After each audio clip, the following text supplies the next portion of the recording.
Ayo bangun, Kak. Kak, bangun. Ada apa sih, Dek? Ayo kita sekolah minggu. Pagi-pagi gini udah berisik. Ganggu, tahu? Gereja kita kan ngadain sekolah minggu. Lah, tapi kan kita lagi nggak bisa ke gereja, Dek. Nah, karena kita nggak bisa ke gereja untuk sementara waktu, Gereja Baptis Bethlehem ngadain sekolah minggu online dari kelas asuhan sampai lansia. Oh, ada sekolah minggu online. Terus kita di mana nontonnya? Kita bisa nonton di channel YouTube Gereja Baptis Bethlehem jam 8 pagi. Wah, kalaupun kita nggak bisa ke gereja, nggak menjadi halangan ya untuk kita bisa bersekolah minggu. Oke deh kalau gitu, kakak mandi dulu ya. Oke deh, Kak. Nah, teman-teman semua, ayo kita bertumbuh bersama dalam sekolah minggu online. Ditunggu ya.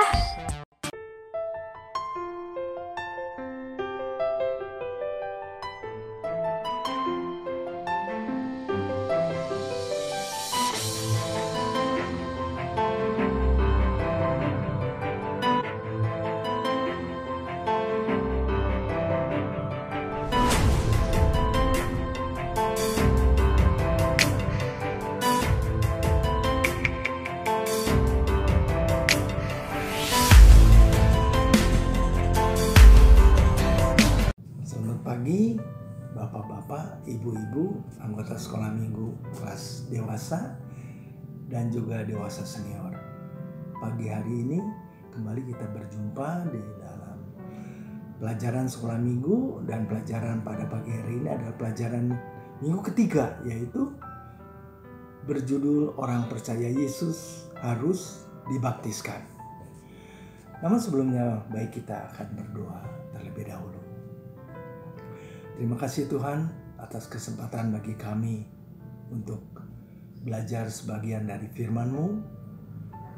Kiranya firman yang kami dengar, yang kami pelajari dapat bermanfaat dan menjadi berkat bagi kami.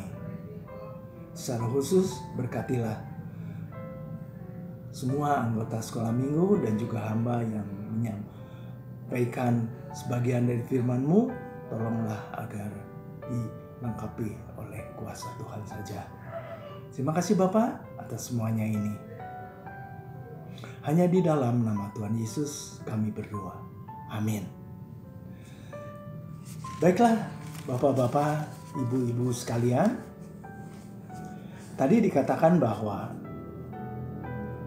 inti dari pelajaran pada pagi hari ini diambil dari Kisah Para Rasul pasal yang ke-19, ayat yang pertama sampai ayat yang ke-7. Baik, kita baca bersama-sama dari ayat yang pertama sampai ayat yang ke-4.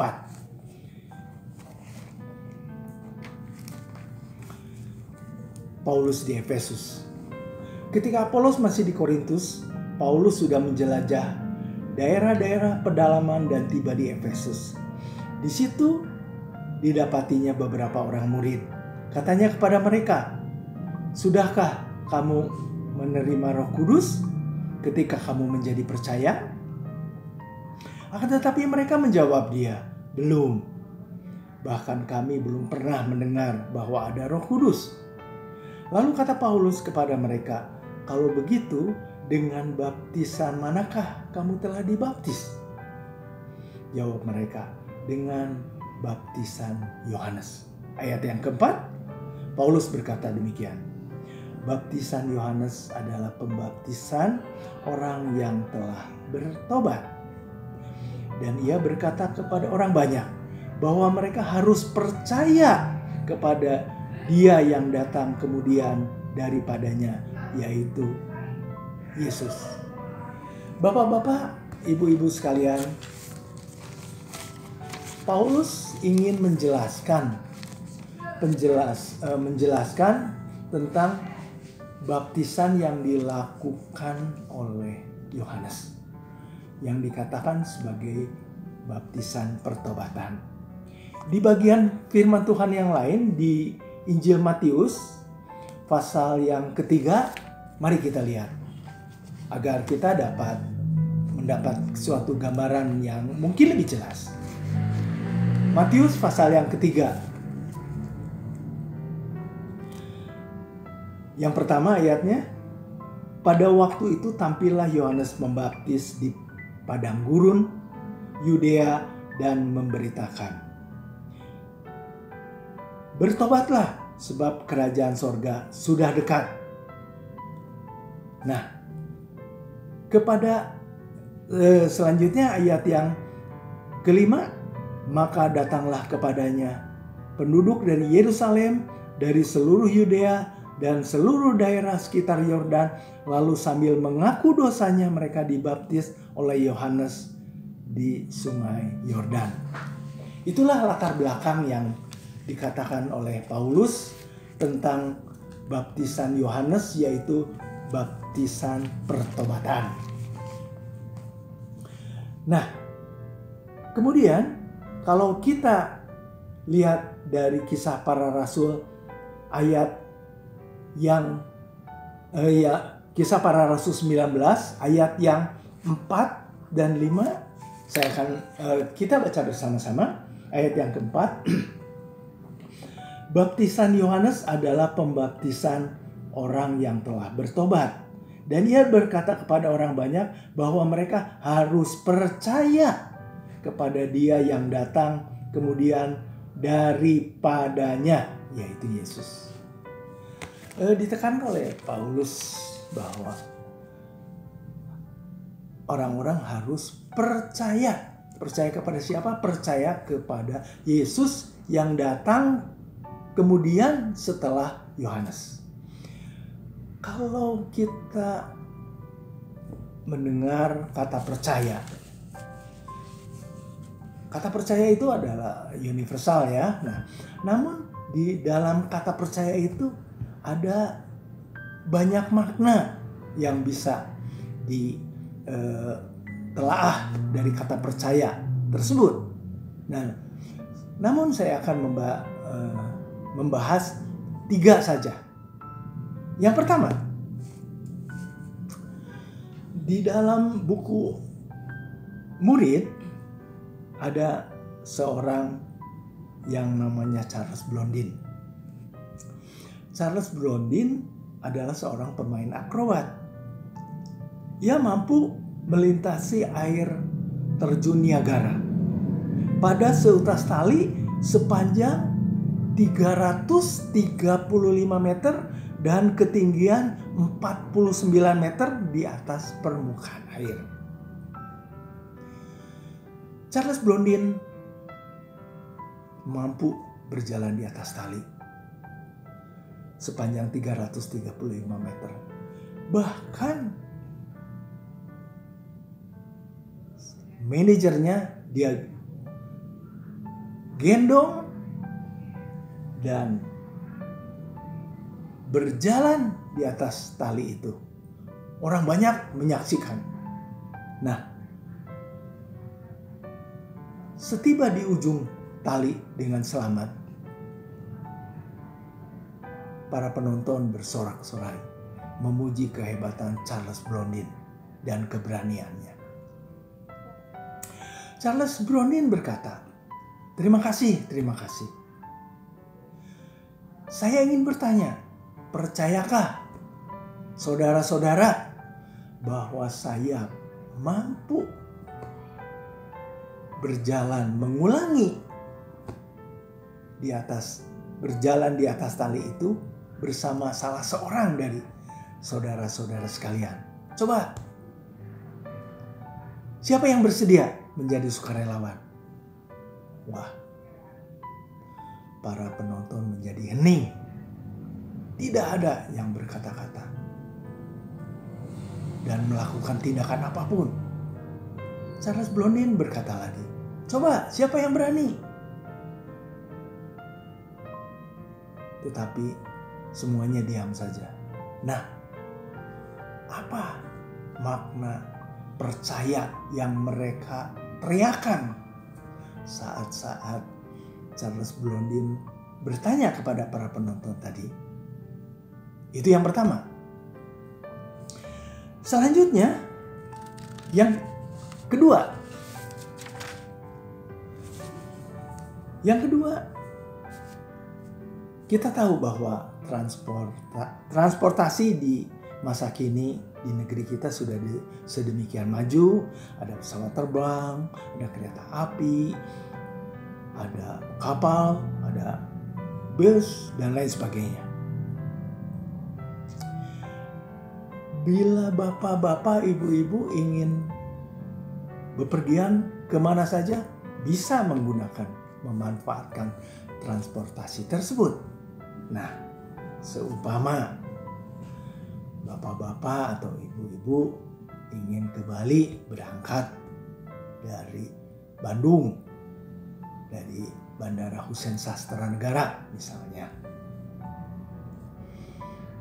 kita cukup membeli tiket, kita naik pesawat, dan menunggu sampai di Bali.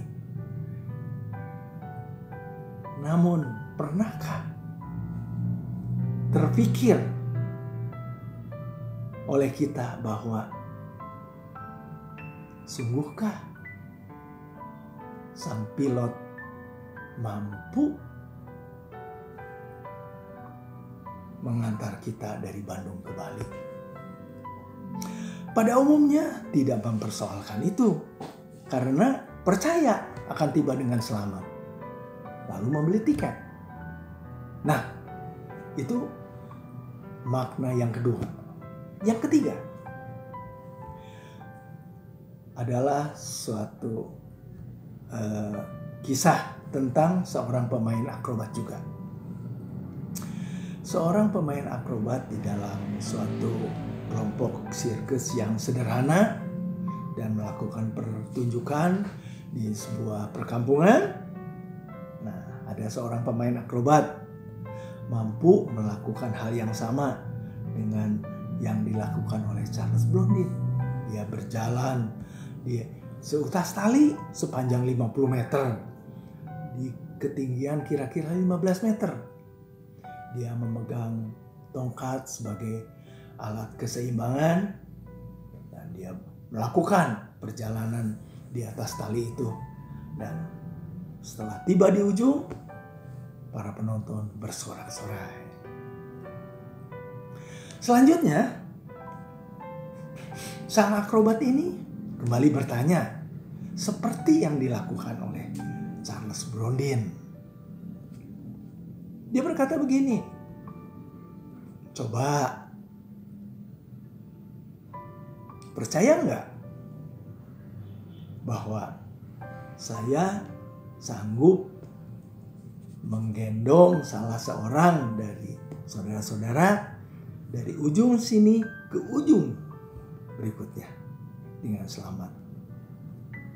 Percaya, katanya. Nah, selanjutnya pertanyaannya, siapa yang mau menjadi sukarelawan? Nah, kembali seperti pada saat Charles Blondin berkata pada para penonton, demikian pula sang akrobat. Semua penonton diam, tidak memberi reaksi apapun. Sampai sang akrobat itu berkata kembali, ayo, siapa yang mau? Kembali diam. Sampai ada seorang anak kira-kira berumur 6 tahun berjalan ke arah sang akrobat itu.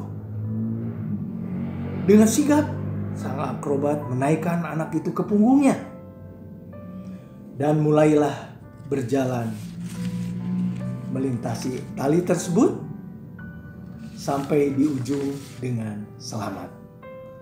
Orang-orang bersorak-sorai memuji kepandaian sang akrobat dan juga keberanian seorang anak.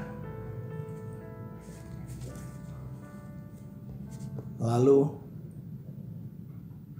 di antara para penonton ada seorang yang merasa penasaran dan dia datang kepada anak itu lalu bertanya, "Nak, mengapa berani melakukan hal yang berbahaya tadi?" Anak itu berkata dengan tenang Dia berkata begini, "Saya percaya karena dia adalah Bapa saya. Dan saya percaya seorang Bapa tidak akan pernah mencelakakan anaknya." Si penanya itu terdiam dan dia juga merasa di dalam hatinya betul juga apa yang dikatakan oleh anak itu. Namun anak ini kembali bermain-main dengan teman-temannya. Dan tepuk tangan terus-menerus membahana di dalam kelompok sirkus yang sederhana itu. Bapak-bapak, ibu-ibu, di ketiga contoh peristiwa di atas, kita kembali mengingat sebatas apa kepercayaan kita atau iman kita kepada Yesus Kristus, Sang Juru Selamat kita. Apakah percaya hanya di ucapan saja? Atau kita percaya dengan ya percaya aja, kita beli tiket pergi? Atau seperti anak ini? Saya yakin bapak-bapak, ibu-ibu mempunyai jawaban sendiri-sendiri. Dan saya percaya juga bahwa orang yang sudah percaya adalah percaya yang sungguh-sungguh. Seperti anak kepada bapaknya dan juga seperti Tuhan Yesus percaya kepada Allah Bapa yang mengutusnya menjadi Sang Juru Selamat.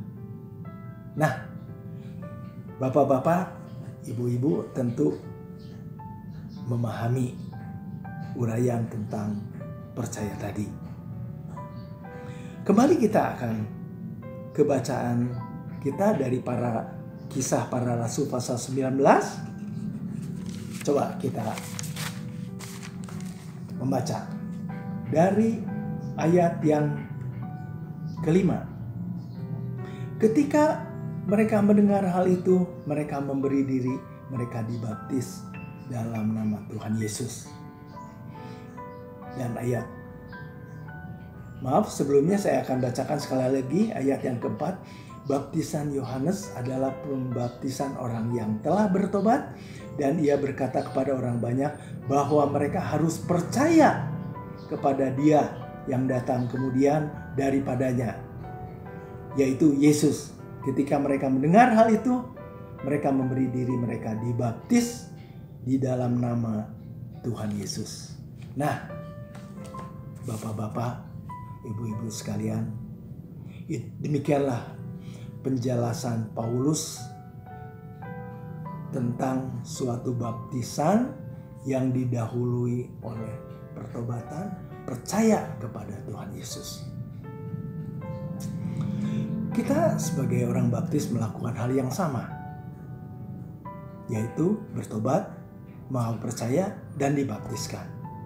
Itu adalah suatu rangkaian tindakan iman kita. Kalau mau dikatakan sebagai suatu penyataan iman kita kepada Tuhan Yesus. Namun kita harus menyadari bahwa baptisan itu sendiri memang penting. Namun baptisan itu tidak menyelamatkan kita. Yang menyelamatkan kita adalah Tuhan Yesus yang menjadi juru selamat kita. Jadi suatu rangkaian sampai kepada baptisan itu adalah suatu hal yang kita lakukan. Lalu pertanyaan, mengapa sih harus demikian? Kita tahu bahwa Tuhan yang memerintahkan kepada kita. Coba kita lihat ayat hafalan kita. Mari kita baca bersama-sama. Karena itu, pergilah, jadikanlah sebuah bangsa muridku, dan baptislah mereka dalam nama Anak dan Roh Kudus, dan ajarlah mereka melakukan segala sesuatu yang telah kuperintahkan kepadamu. Matius pasal 28 ayat 19 dan 20a. Demikianlah kita melakukan rangkaian itu karena ada perintah yang datang dari Tuhan Yesus. Dan dengan demikian kita menjadi sadar dan kita melakukan semua rangkaian acara dari pertobatan, percaya, dan baptisan itu dengan penuh kesungguhan hati dan penuh penyerahan diri kepada Tuhan. Terima kasih atas kesabaran Bapak-bapak, Ibu-ibu, dan saudara-saudara sekalian di dalam pelajaran ketiga ini, dan dilanjutkan dengan diskusi di kelas masing-masing. Namun sebelumnya, mari kita tutup di dalam doa. Terima kasih Tuhan atas pimpinan Tuhan bagi kami sekalian. Tolonglah agar firman Tuhan yang kami pelajari dapat menjadi tuntunan di dalam kehidupan kami. Terima kasih Tuhan atas semuanya ini. Hanya di dalam nama Tuhan Yesus kami berdoa. Amin.